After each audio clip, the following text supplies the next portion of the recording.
Good afternoon, everyone, and welcome to Drone Festival of India 2020. I would like to thank all dignitaries on stage for joining us for this panel today. I believe most of us have watched the movie Eye in the Sky.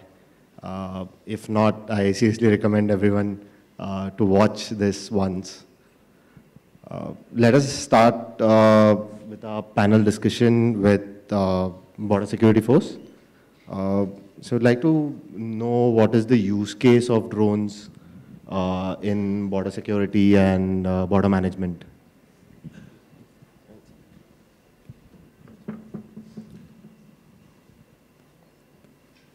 We have recently started using drones for border management. The area selected is in northeast, basically in Assam. 10 of machines we are using, and it is proving to be immensely beneficial. Especially the area where we are using is bereft of any infrastructural development. We require, and it's a riverine border of Brahmaputra basin. So it's very difficult to raise any infrastructure there. So to have a raised platform, basically we are using observation towers, but drones has replaced that observation tower, and we are finding it very beneficial for our Jawans to have a extended vision and to cover large area. Thank you. Thank you, sir. So we would like to understand from CRPF, how does CRPF use drones for homeland security? CRPF is using drones for surveillance. Right now we are using nearly 300 drones of various kinds. We are taking the services of Heron, which is a drone being operated and maintained by NTRO in the Naxal belt. Then we are using mini drones, which are Israeli Skylark by Elbit. Those also we are using in Chhattisgarh for surveillance. In addition to that, micro drones and DJI, various models of DJI drones also are being used. We are using them for law and order also. Our rapid action force is also equipped with the system of dropping tear gas shells or recording the law and order situation or monitoring the law and order situation in places like J&K also we have deployed. So how we are using is, we are using it to firstly corroborate the intelligence inputs. In Naxal belt, it is very difficult to get intelligence. So to get human int is a challenge over there. So little bit intelligence which we get can be corroborated by sending out drones. So secondly, we are using it for keeping an eye on the road construction projects which are frequently targeted by the Naxals. So it's like a force multiplier where we cannot have deployment everywhere. So a certain area we are covering by using drones.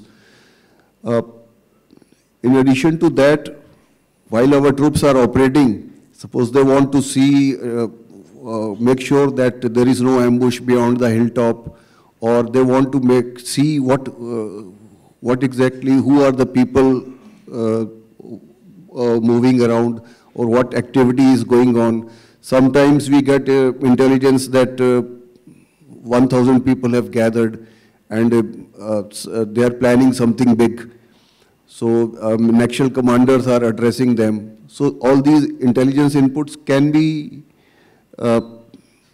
seen by, without going there, we can corroborate by sending out drones as to really so many people are there, or it is just a fake intelligence.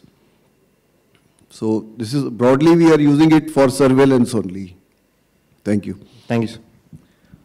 So coming to CISF, what does CISF see as a threat to the whole industrial complex? What are the major threats that are there, say airports or say mines or any place where CISF is deployed? Could you please elaborate on the threats? Yeah. So, hi everyone. So as far as CISF is concerned, we are in about 345 units which are spread across diverse sectors of economy and even government installations. So the threats are also, quite varied to some extent.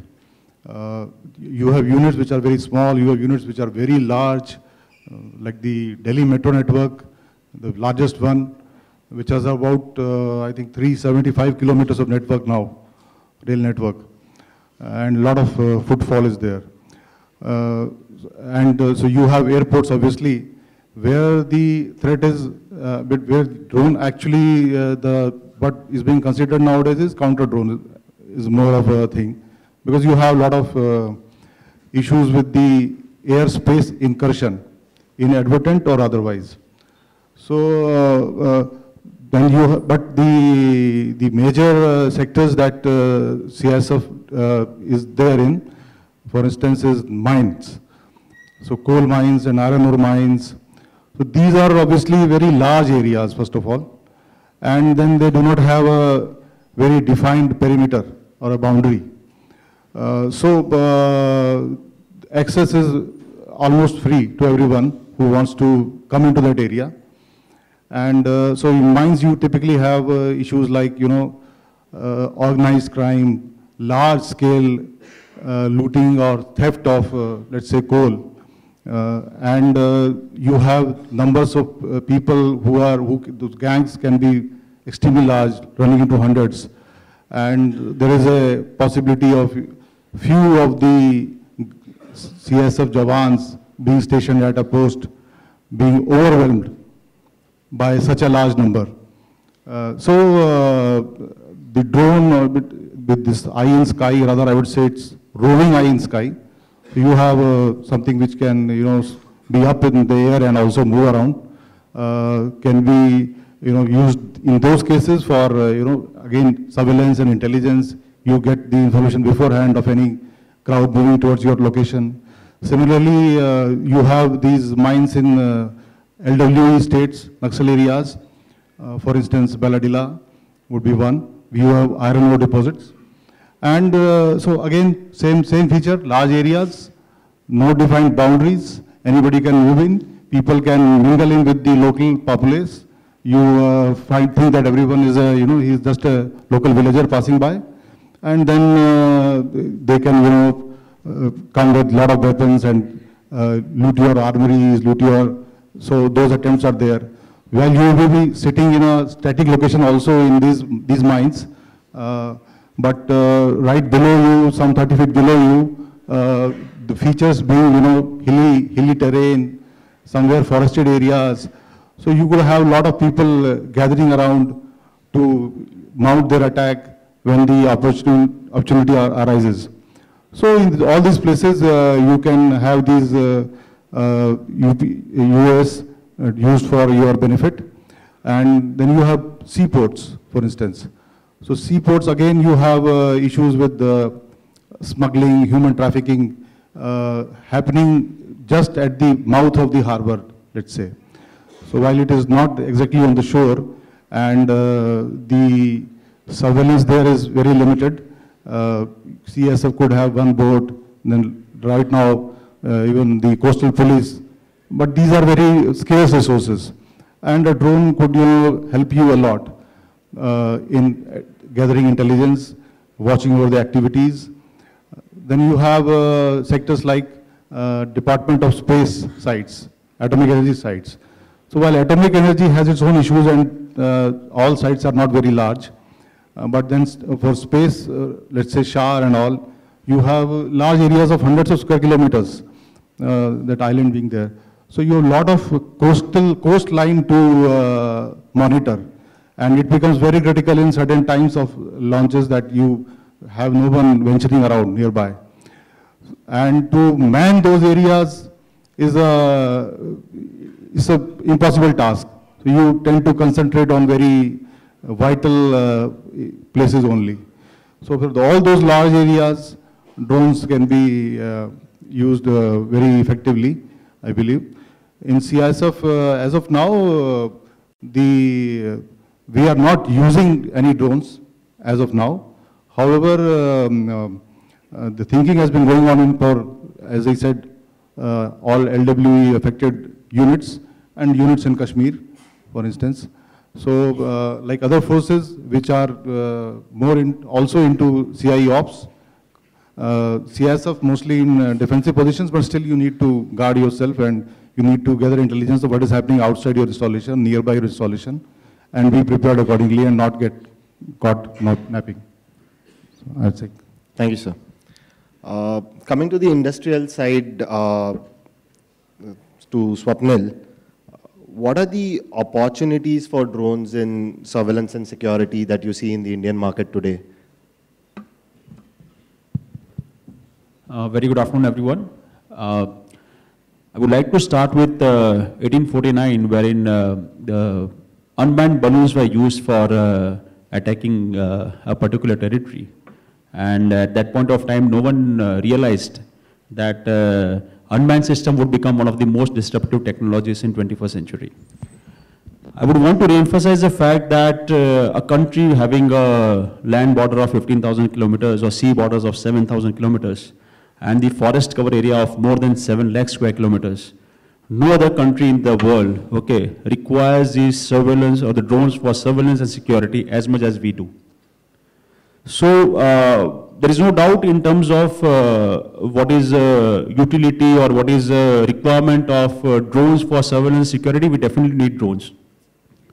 How exciting is for the industry is like we are getting very encouraging support from the tri-services, government, home affairs, and they're looking for different capabilities of the drones. And each of the applications, right from border security to internal security, we require different platform capabilities, different system capabilities, and different types of backend capabilities. And the integration of all, okay, is something which is very important as far as the wholesome security of the country is concerned. So I believe it is very important that a drone that can continuously monitor the activities happening on the ground, okay, and gives a real-time input to the forces, okay, and based on the analytics that it can generate, it can also predict and give a lot of other insights to the forces, and that can help in protecting the borders. And this is the drone is the one application, drone is the one platform that is the most effective platform today.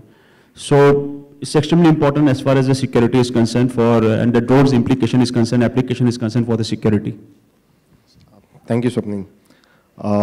Sachin, can you please shed some light on the challenges in technology and the ecosystem for the drones in the Indian market, especially on the surveillance sector? So good afternoon, everyone. So there are a huge amount of stakeholders involved right now with respect to the payload. Okay, that's one of the most important criteria for a UAV. And we are currently standing at a $20 billion market, and we are expected to rise at a 15% CAGR and reach $45 billion by 2025. So what I'm talking about is that the technology is increasing, and it's on a exponential growth. So with the UAVs coming in, the payloads play a very critical role in that. Just for considering one thing, like we have some tenders being released for the current requirement, but the concern regarding it is that it takes a huge amount of time for the procurement. By that time, we have new technology in place. That's one of the major concerns I have. Thank you, Sachin. Ankit, we know that there are a lot of big and large companies, industries that are being set up. Most of the surveillance and security that we speak about is all government-based. but we also see a lot of security requirement for the private sector. How do you see use of drones in private industry or a private sector security domain? So, Sir was mentioning that in left-wing extremism areas, private security is, and private enterprise security is as concerning as probably security to some of the government establishments as well. And, you know, starting from that to premises which are closer to the border, or in general, you know, there is a huge issue in our country around pilferage, around theft, around, you know, sabotage. So there is a whole lot of activity that anyways happen, especially in the whole CCTV and surveillance area, in the private industry as well. Almost no private industrial premises today would be not having CCTV cameras to already protect their borders. And especially when you have large campuses, like some of these private organizations have, for example, a Tata Steel or a, you know, Adani Port, or any of these large installation areas and campuses, everyone is doing patrolling, and all of that patrolling is manual.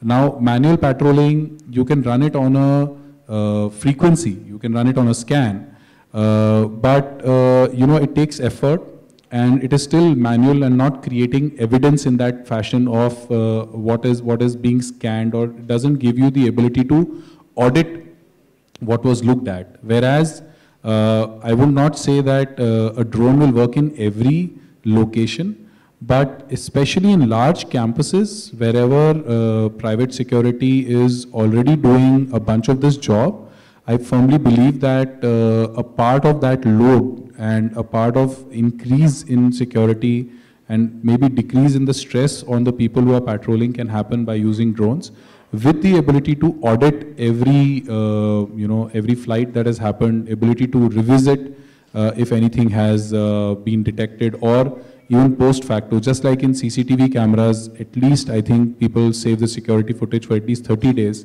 Something similar or more could be done with UAV footage, and that is, I believe, an extremely strong use case for usage of drones for reducing the amount of people deployed, and more than that, increasing auditability, increasing safety and security using drones as a means of augmenting what's already happening on ground.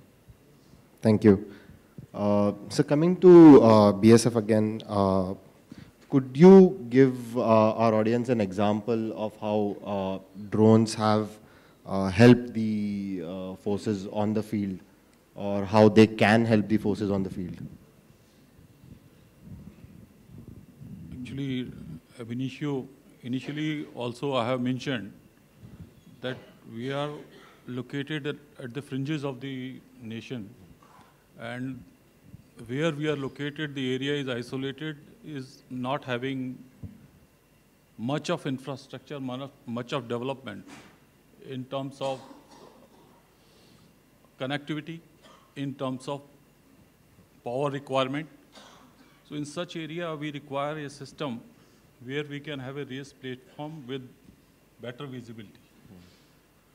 But the problem, what we have visualized after using the drones, the kind of picture quality we are getting is not of that clarity, because when Jawan use it,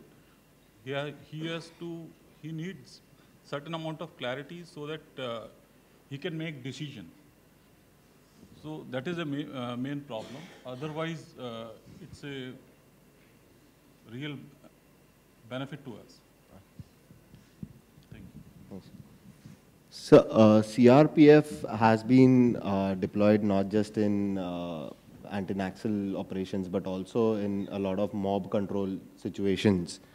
How deterrent are drones in mob control or riot control operations?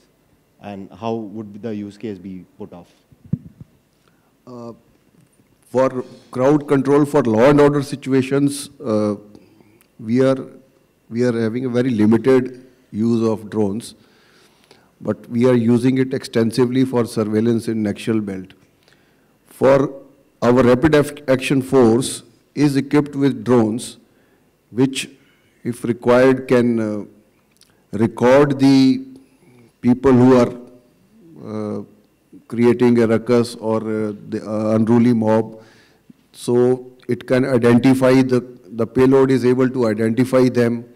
So it's kind of a deterrent that those who are indulging in violence or in unruly mob, whosoever is a part of it, if he sees that a drone overhead is recording and trying to identify, so that's a big deterrent. And to keep a watch in the valley, suddenly the situation arises when there is a gathering of a large number of people without anybody coming to know about it. So if there is such kind of possibility, then we fly the drones in those suspected areas to get first-hand information. If a crowd is trying to gather or trying to create trouble. We are also equipped some of the drones with the ability to drop tear gas munitions if required. Although so far we haven't used it. Mostly we have the manual usage is manual only. But if the need arises, a few drones we have equipped them with the ability to drop tear gas munitions also. So that's basic. So in future, but definitely in future, the usage of drones for crowd control and law and order managing law and order situation is going to increase. For example, in Kumbh Mela also, the drones were extensively used to keep an eye watch on all the area where the activities were going on. So they were extensively used by the UP police. Thank you. So what does CISF need? Does it need drones or does it need counter drones? So I am at airport sector, and so as far as airport sector is concerned, naturally counter drones has been the major thing right now. From various safety point of view also, probably you may not like to go in for a drone to patrol your premises of the airports, because then you could have issues with the airspace intrusions, and so maybe then you also have to start with the regulatory framework is also designed the is trying to design the airspace and the geographical area of the nation into red zones, yellow zones, and green zones. So CISF as such is there in all the zones. So naturally, red zones probably drones are not an immediate solution. It may be a requirement, but then you need to sort of align both the capabilities, and somehow the conflicts have to be removed. So then there are, so we need both drones and we counter drones. So as I said, airports is obviously one sector where you need counter drones. Then there are other very high sensitive sectors like nuclear energy, even space, which are the core installations as such. So there naturally as of now, the trust is not so high even on the cyber part of it.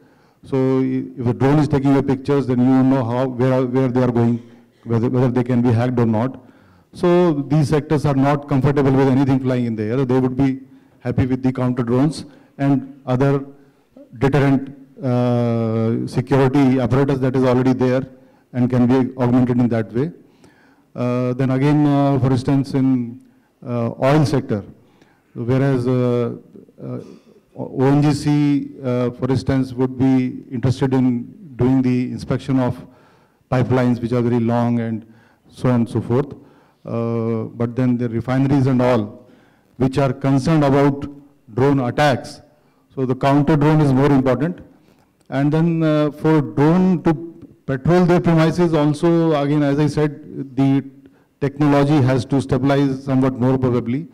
So the concerns of either your drone, banging into something or falling down and causing some sparks, which could have another incident in the refinery itself. So those are the concerns which are there for that kind of thing. As I said, for like Delhi Metro, I said, Delhi Metro probably could look into drones for their track surveillance. So they have, as I said, 375 kilometers of track already. And there have been some instances of people trying to steal some things and then in the process damaging the tracks. So, and it is very difficult to, put people on that job. So even drones could be put on those. And with the automation coming in now with the drones, so you could have these automated patrols going around as Ankit was mentioning. The other thing is that everywhere, but in security also, we have this issue now of technology coming in gradually and reducing the man-intensive nature of the security. So I believe in future, even that aspect from the point of view of automation of your patrols, and so thereby bringing down the burden of the watchtowers and manual patrols would also come into picture once you have the reliable technology, which is easy to use by the people of the force, the personnel, easy training, better camera quality.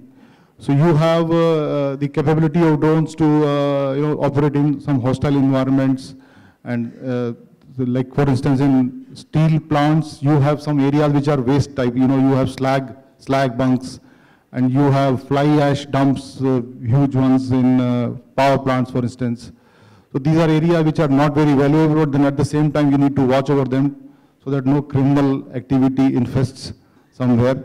And these are not used as kind of hideouts. And sometimes some people steal also some things. So these are the areas which are not very conducive to humans also being put there. So drones would be helpful there. Then you have some plants where you have some gases are there in those areas. But at the same time, you don't want any sabotage to be happening. So you need security. So the drones can be helpful there. So these are some other areas. As I said, counter drones, we are very much in for airports, and I believe the next panel is also going to discuss in detail about what is happening in counter drone space. So for monuments also, let's say, the monuments are not very large, and there are other measures to decongest.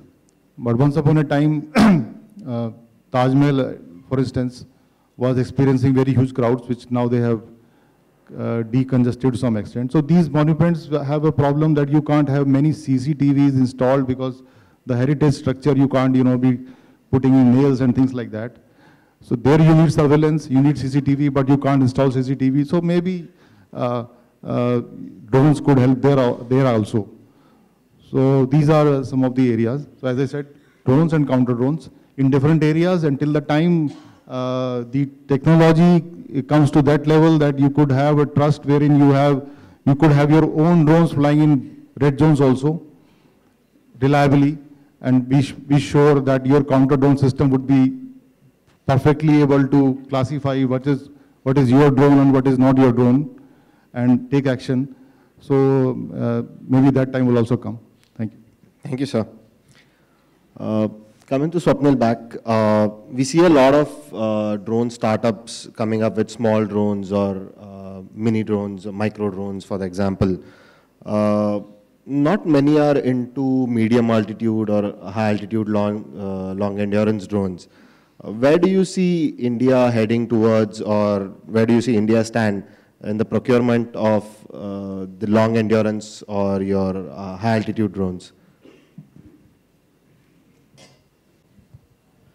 That's a very nice question, because most of the startups we hear are into mini or micro class of UAVs. Before I talk about MALE or HALE category of UAVs, I would want to say that Adani as a group is very much focused on unmanned segment, whether it could be UGVs or UAVs or even USVs.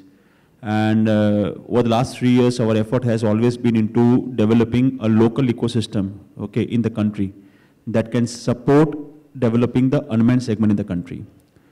The same model we replicated as far as the MALE class of UAV is concerned. What the video that you saw is our Hyderabad facility, wherein we already manufactured and exported the first MALE class of UAV to the end customer. And I would say that this was the most complex form of UAV today that is manufactured in the country.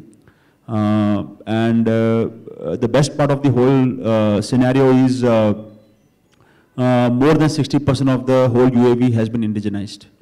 So the last 5-6 months or 8 to 9 months, we have established a local supply chain in the country. And it is very important for the country, okay, for the strategic reasons for the country, that whatever we manufacture for our forces stay in the country, even after we hand over the same platforms to the forces. And that is a primary intent, that the MALE categories or even the tactical class of UAVs that we are manufacturing, okay, we develop the ecosystem and we retain it in the country for the further operations. Now, as far as the usability as well as the requirement of the MALE or HALE categories of UAVs are concerned, of course, all these UAVs have a different application point of view, okay. So as far as the internal and external threats are concerned, and more focused on, say, for example, the northeast area or the Naxalites areas, or even the threats emerging from the neighboring countries, I believe the MALE or HALE categories of UAVs play a very important role, because they can stay at 30,000 feet and for more than 24 hours, which is very important. Which means that 24/7, you have someone that is guarding your sky. And then this is extremely important. And but not ignoring the fact that the mini and the micro class of UAVs are also required for, as sir pointed out, that for various events, for various mob controls, for various other internal threats that are emerging, okay. That is where these UAVs play a very major role, and for those roles, MALE or HALE doesn't play a very critical role. So I believe that as a country, a balanced portfolio of all the types of UAVs is extremely important, and it will really help in securing the nation, which is right now also helping a lot, okay. And going further also, we'll have 24/7 some drone from manufactured by a lot of companies sitting over here that is guarding the country. So this is something which is very exciting, and I think MALE, HALE, micro, mini all has a huge market. So we should look forward to that. Thank you, Swapnil. Ankit, we see most of our surveillance and security requirements are mostly from the defensive side. It's either as a first responder, or it's either as a reactive measure to something. How do you look at, from your experience with the forces, how do you look at it as a offensive domain? As an aggressor, how do you see the use of drones? So I won't say as an aggressor, because I think that's not our policy as a country. Yes. But I would say that, like what sir mentioned, usage of tear gas, it's the beginning of the kind of uses drones can be put to, right? I mean, they can be put to that tear gas shell could become a grenade. It could eventually be the whole drone itself going and targeting a very, very precise target. And this is something which globally is seeing tremendous amount of traction. Unfortunately, a lot of that traction is negative as well, especially what happened at Aramco. And we've seen US use this, including what happened recently in combat roles and combat operations. But those are systems where you're going thousands of kilometers, you're literally sitting 10,000 kilometers away and doing it. there is a need for, and what he mentioned was that we are looking at units with every scale, and every scale will have a different utilization. So systems that can go 1,000 kilometers have a need and a reason to exist. Systems that can go hundreds of kilometers have a need and a reason to exist. And a combat role commensurate to that as well exists, and it's already inducted in our forces for that operation. But there is also a need to target very, very precise, very, very targeted, small, almost to the level of being able to target an individual level of defensive capability that our forces need. And there is an interest and hunger to acquire that technology. On the larger scale, we are seeing attempts to acquire Global Hawks and versions of RQ-9 Predators that have been spoken about in the media.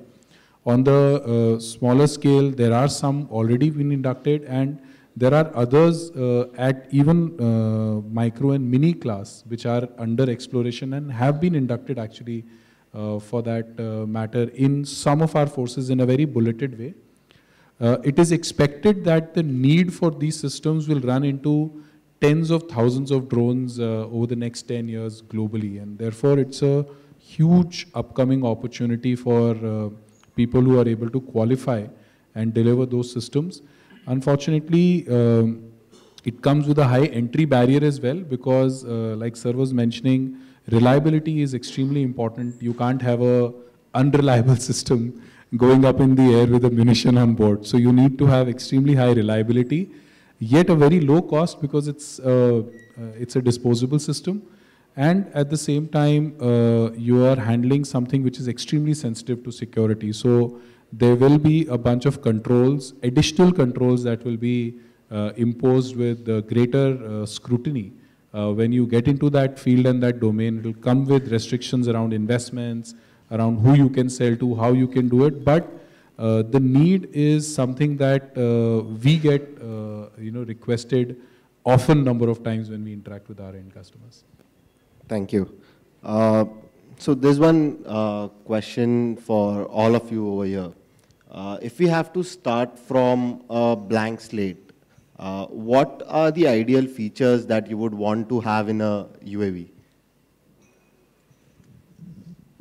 First and foremost is clarity of picture. Okay. And second one is the endurance part. Battery should be, since we are dealing with the security matters and guarding the border on 24/7 basis, so we require it sufficiently large battery with good capability, so that it can become it can be in air for sufficient time, minimum 3 to 4 hours as per the duty hours. And third is the data security part. Okay. Since we will be transmitting certain information which will be detrimental if passed into the hands of enemy, so it will be better. It should have a secure system, secure mode of communication. So what are your thoughts on the same? The foremost requirement is to make the product affordable. So if the cost can be brought down, so we can buy more and can use them more extensively. Second is the ability of the capability of payload, especially the night payload. If the UAV detection, recognition and identification are very, very important, otherwise it is that surveillance is of no use.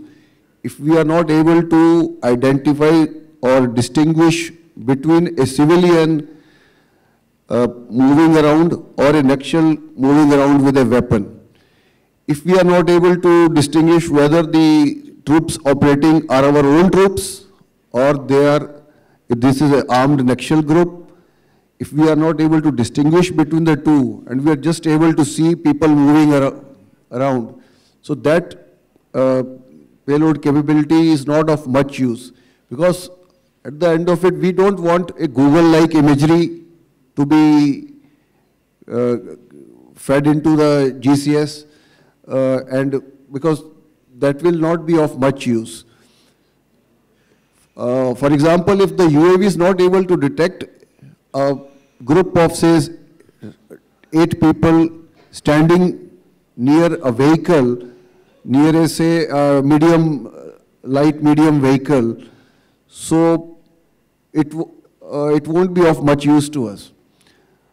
Right now, the UAVs which we are using, we find that the clarity of the video or the quality of the video needs to be improved. Then the UAV should be capable of moving down closer to the target once it has been identified, so that we can see it more clearly and exactly find out what's going on.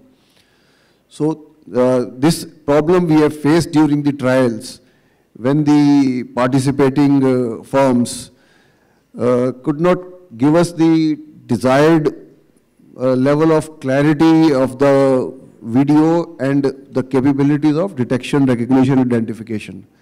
Another wish list which we feel is that the UAV should have capability of communication intelligence.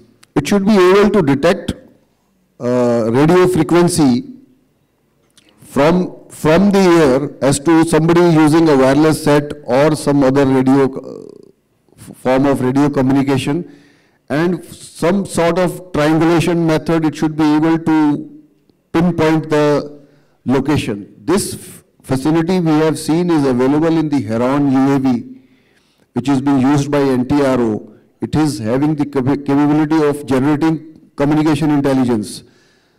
We are using our own equipments, various direction finding equipments from the ground, and when we requested NTRO to fly in that area and confirm whether the spot which we have triangulated, this particular location, whether radio communication is being used in that area. So they could corroborate our intelligence with the help of Heron. So this communication intelligence capability will be important for us. The one more feature in our wish list is that the UAV must have a RVT. So it is there with RVT is there with Skylark, RVT is there with Heron, but we want that every UAV should have a RVT. For example, if I am flying the UAV, if 15 kilometers away my troops are deployed and they want me to focus on a particular area, I can see where the enemy is hiding, or I can see what is going on. But how to communicate it to somebody who is 15 kilometers away or somewhere around that area? So if the troops are carrying RVT, so the ground troops the commander there can take control of the UAV also, and with the help of RVT, he can launch his operation or take decisions during the mission.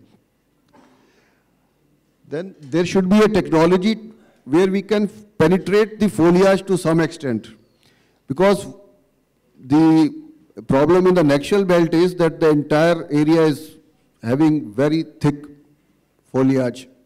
So in the jungle area, we see green color only, even with Heron also.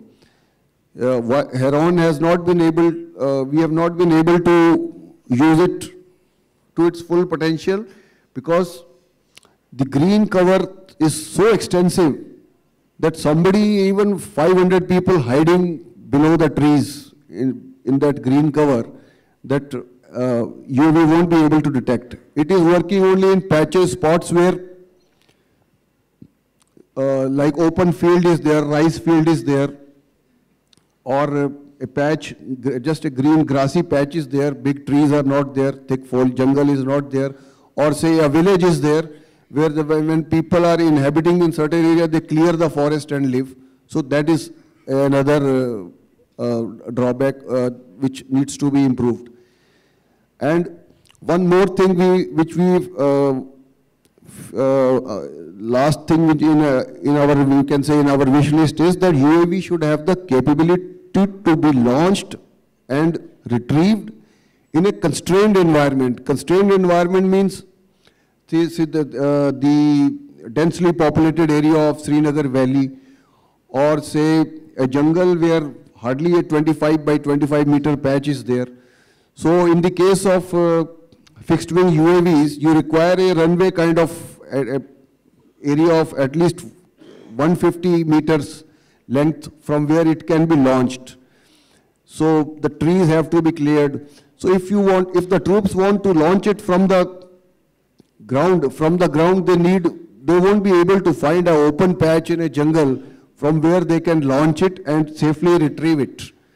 So this is the reason that in our most of the UAVs which we are using are having VTOL capabilities.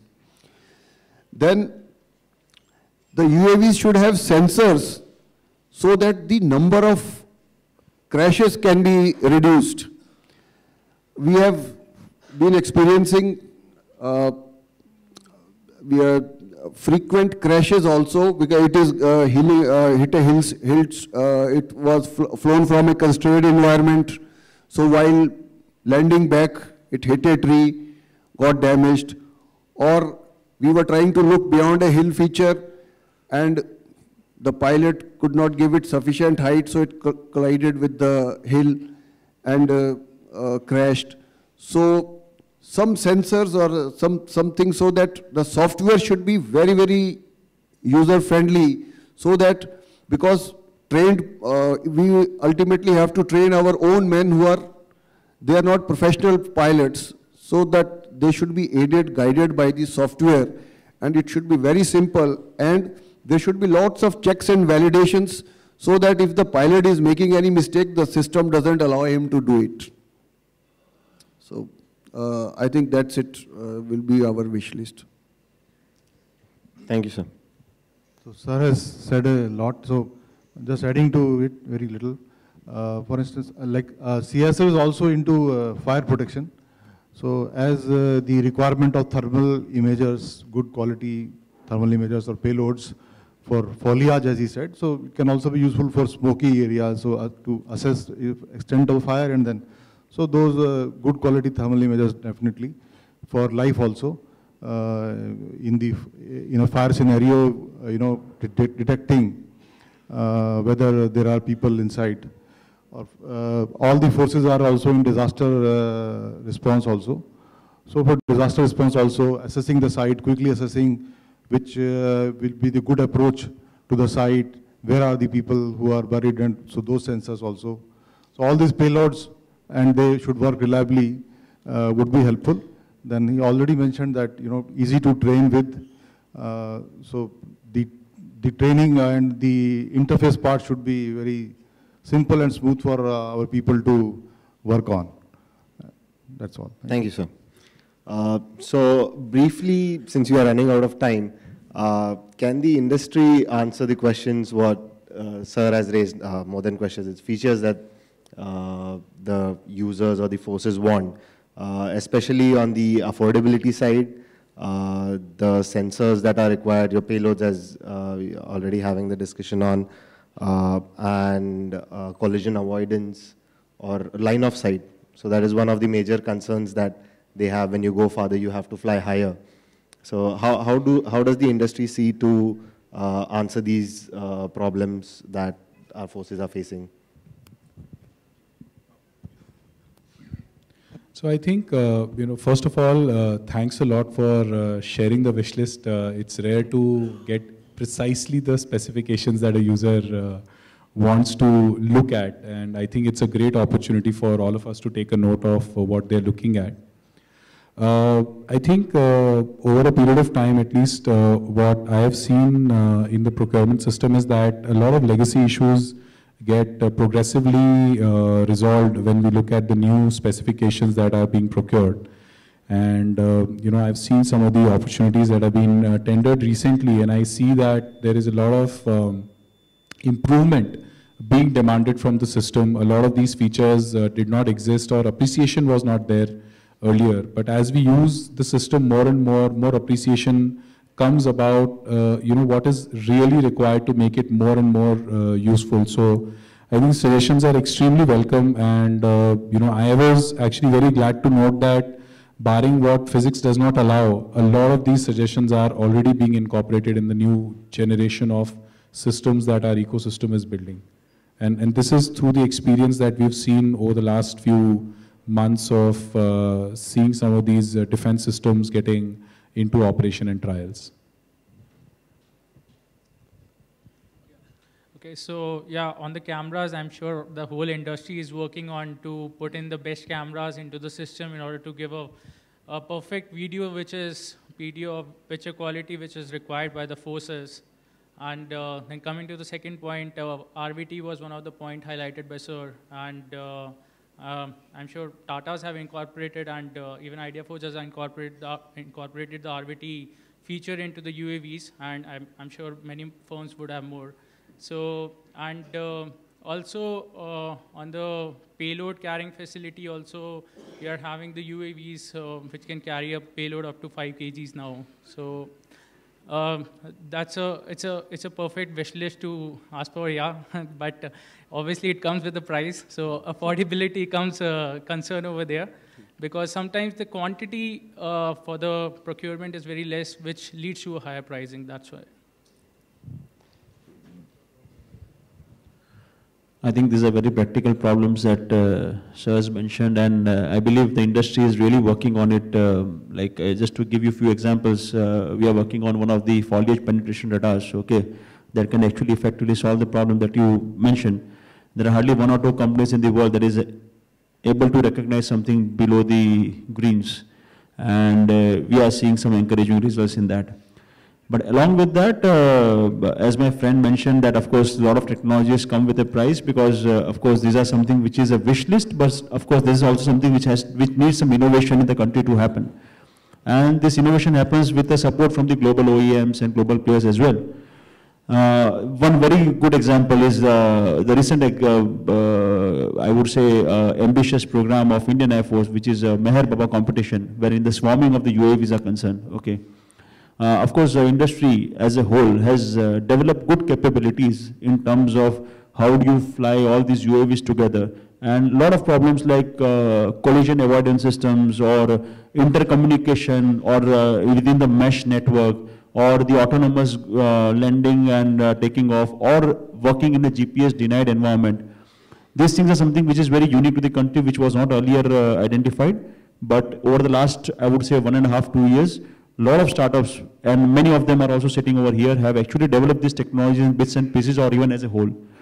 So I think as we move further, okay, and as and when the whole ecosystem grows, we see a lot of new technologies that will be incubated in the country from the homegrown talent itself.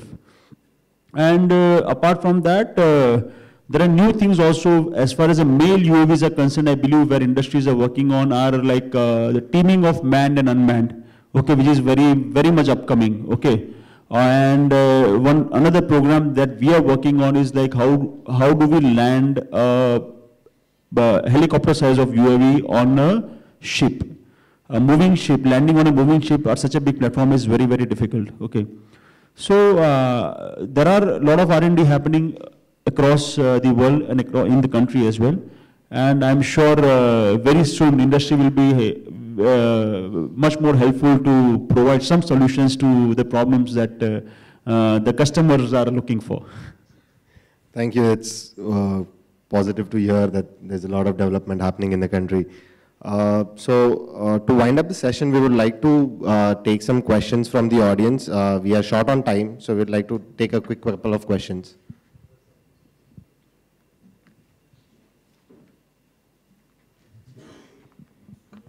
I'm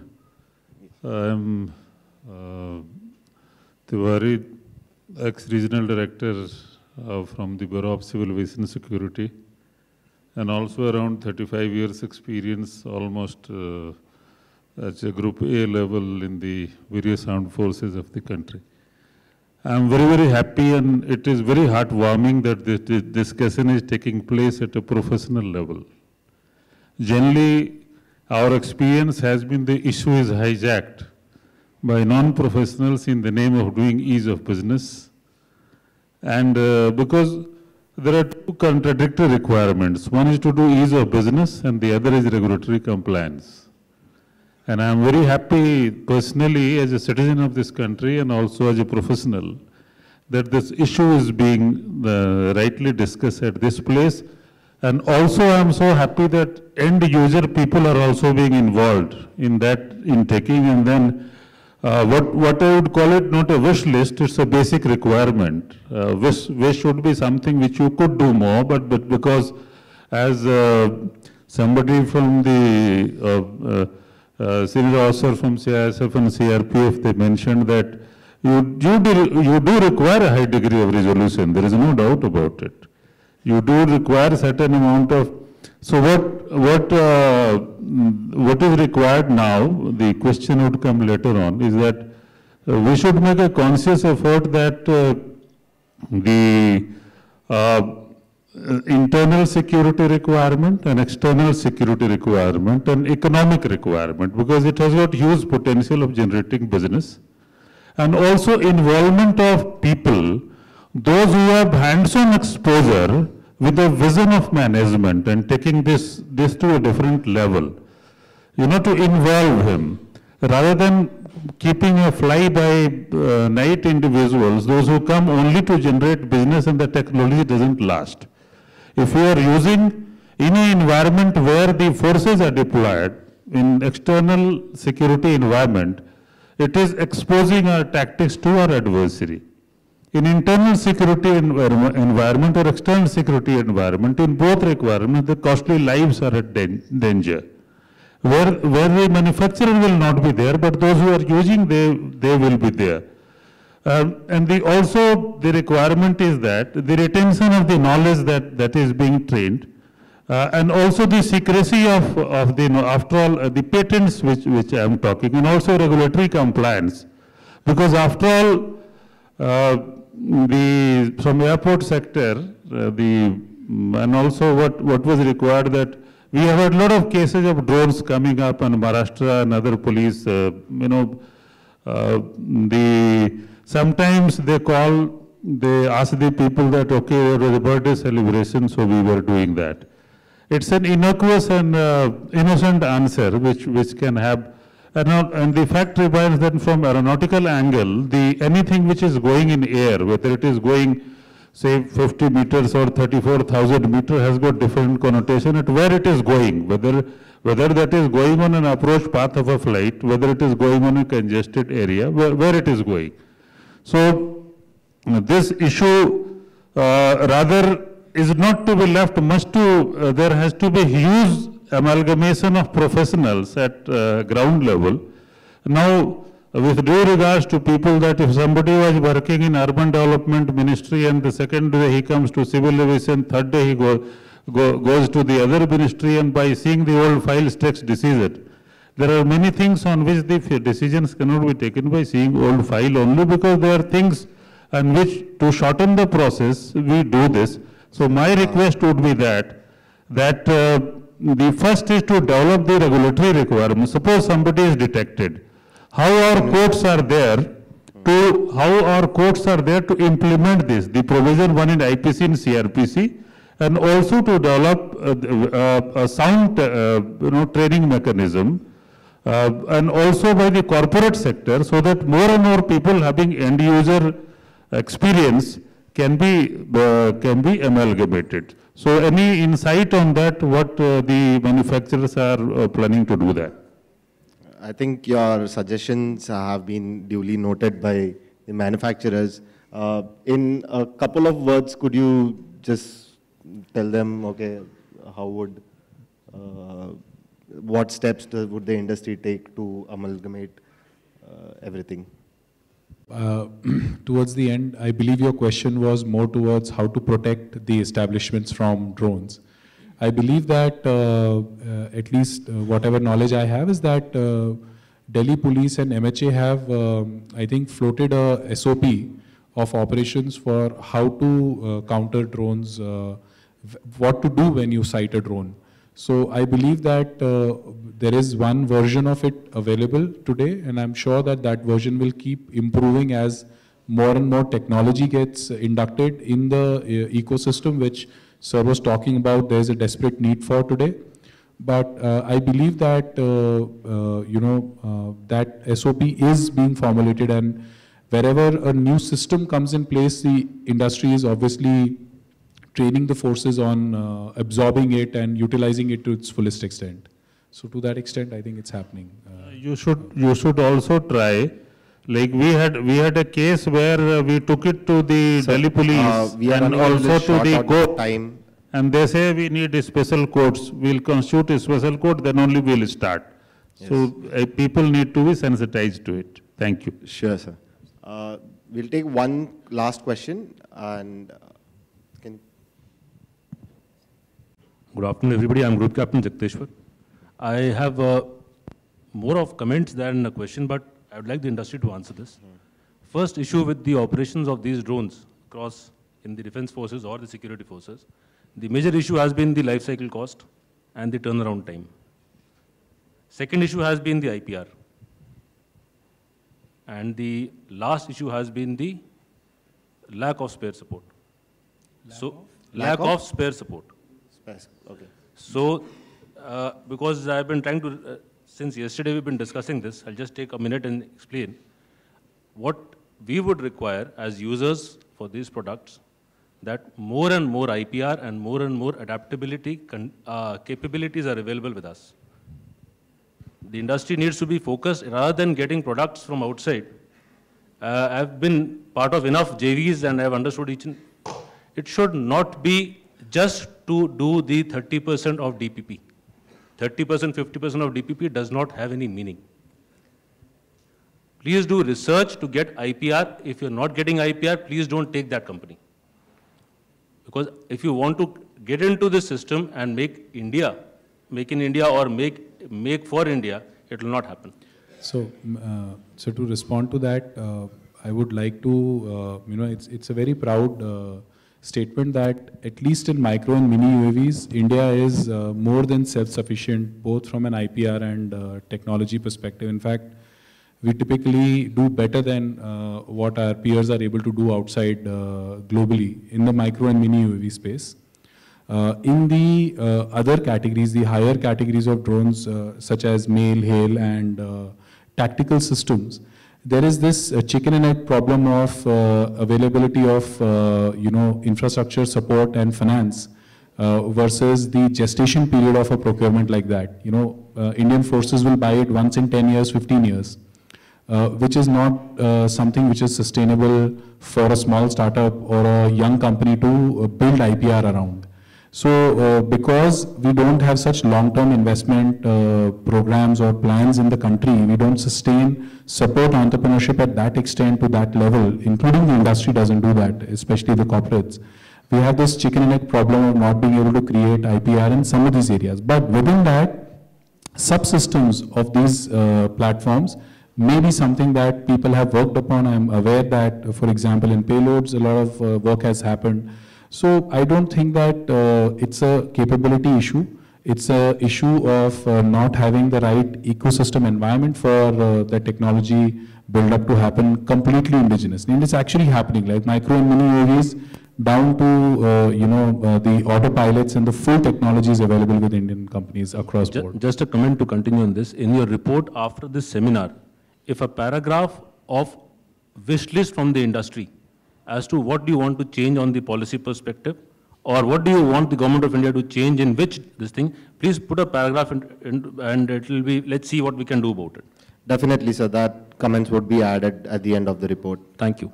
We would like to wind up our session and would like to thank all the dignitaries on the stage for joining us here today.